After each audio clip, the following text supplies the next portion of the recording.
So I really agree with what John says a lot, that we all have to be running free in this whimsical, flowing field like a child on their second birthday. Just no cares in the world. We have to research everything about our character. The more real we make our character, the more real, the more it's going to perspire, omit, transform on stage. The more you're going to inspire the audience or your scene partner.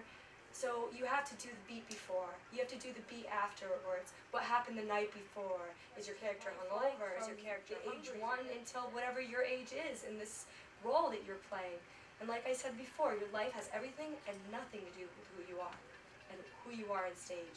You use it to your advantage when it's necessary, and you let go of it. So you do all this work, you do all this backstory, through line, objective. And then right before you get on stage, you throw your personal crap in the wastebasket, throw all your homework in the wastebasket that we get to do. We get to play, we get to experiment. And sometimes we find things that work, and sometimes we find things that don't work. And the fact that, you know, we're allowed to make mistakes, it's a gift. The fact that we can perform for each other, it's a gift.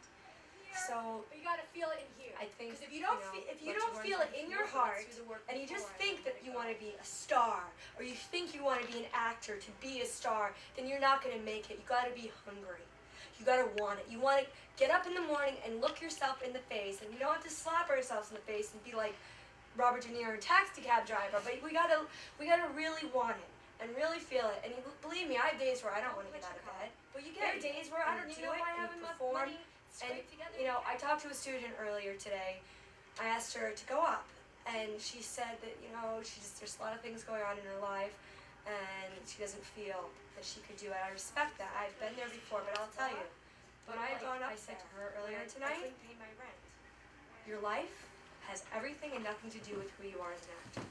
You use those self-experiences to get yourself more familiar with what it's like to go hungry, or what it's like, you know, win the race. All those things are just one little, you know, ingredients to the batter of our little mix of acting for ourselves. You know, when we don't get up when these things are going on, we're going to regret it. So, you know, I just want to let you know I'm really proud of everyone who came here tonight, whether you go up or whether you don't. And I just want to say 3 things to you, okay, about inspiration, transformation, perspiration. We were all inspired at one time or another to be where we are today, whether we're working, whether we're not working, inspired now, watching film, watching theater. A lot of times we get really disgusted by the stuff that's out there. Hopefully none of the stuff that you guys are doing now. But that's good too, because that makes you want to be better. And watching people go up is just as important as going up. Because you may see little habits that you have, or you may see something that you want to work on that person's doing. You know, I heard this line about Tom Hanks said when he was in the Philadelphia store about having AIDS, that he got the best acting on that. You know, we are each other's best supporters. Okay, so that's inspiration, transformation. Now, being on stage is probably the most soul-connected that we can be with one another, the most heightened emotion that we can have in one sitting, even though what happens in the scene can feel completely out of control. You as an actor have the most control out of that situation. More control than you'll have in your real life, okay? I tried to get here on time, and there was some guy leaning against the subway car. I didn't have control over that. We have control over ourselves on stage. Now, I love film too. That's a whole other thing.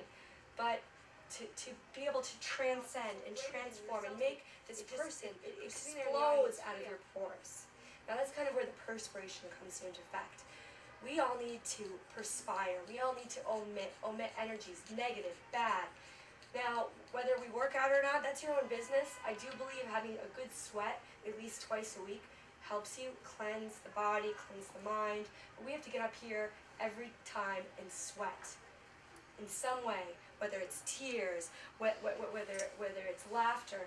And there might be some poor schmuck in the audience who had a fight with his sister the night before, and there's something on stage that reminds them of that fight, and they got to call their sister. They had to have that able to. You know, sometimes I can't cry in my real life, and especially when I was pregnant, I'd watch something on TV and I would cry. It's an amazing thing to me. I almost think it's very spiritual to be up here. So when you're up here, when you're in your daily life, just try to observe, try to remember inspiration, transformation.